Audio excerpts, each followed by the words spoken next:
Hi all, I'm back. It's Jennifer Milano, Doctor of Audiology for Clearsound Hearing. Today, I want to discuss troubleshooting issues with hearing aids with your audiologist. As we know, some of our appointments are people who have difficulty hearing or manipulating their hearing aids. It is crucial that they schedule an appointment with their audiologist to assist in troubleshooting any problems they may encounter. Troubleshooting includes maybe the patient forgot how to clean the hearing aid or is not doing such a good job of cleaning because we encountered a lot of wax. I would tell the patient to use the brush the hearing aid, use this little wax loop. They could take some wax out, use a clean, dry tissue when you're doing your cleaning, nothing wet. I would go over the use of the battery. We have to make sure the patient's putting in the correct number battery. There are several different types of batteries for hearing aids, several different numbers, so we have to make sure they're putting in the right one. Are they putting it in correctly in the battery compartment, or is it upside down? We have to go over that. Sometimes they put the battery in backwards.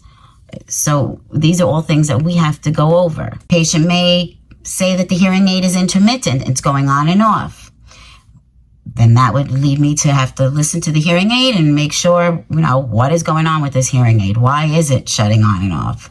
Is the battery door closed? Is the battery good? Or is maybe the battery never was changed? Or is it clogged? Or is there moisture in it? Maybe they dropped the hearing aid and there's a crack in the shell.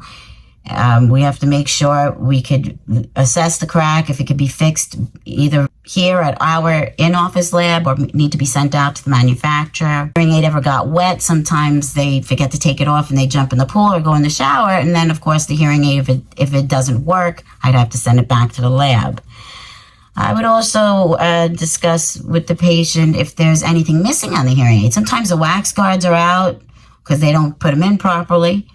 They're very hard to put it in because they're very tiny, but we go over the wax guard insertion, the push button, make sure the push button is there and they didn't take it off with their nail, or the volume wheel.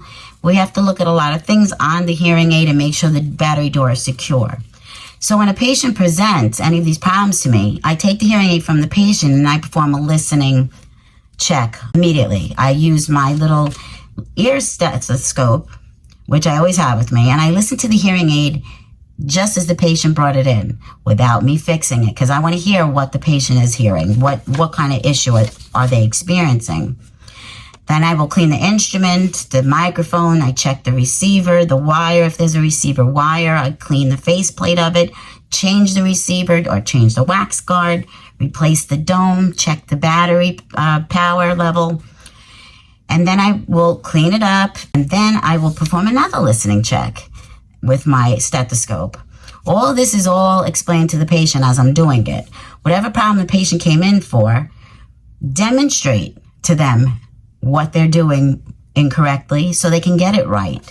This way, the patient understands the problems, and this way they can successfully work with their hearing aids when they're at home. Some people need just a little bit of instruction on how to clean it properly again. So we just demonstrate it, and this way when they're home, they know how to do it. I would also like to add that follow-up appointments are crucial to a successful hearing aid fitting following a new dispense. Generally, the first follow-up appointment should be scheduled about 2 weeks out from the new dispense.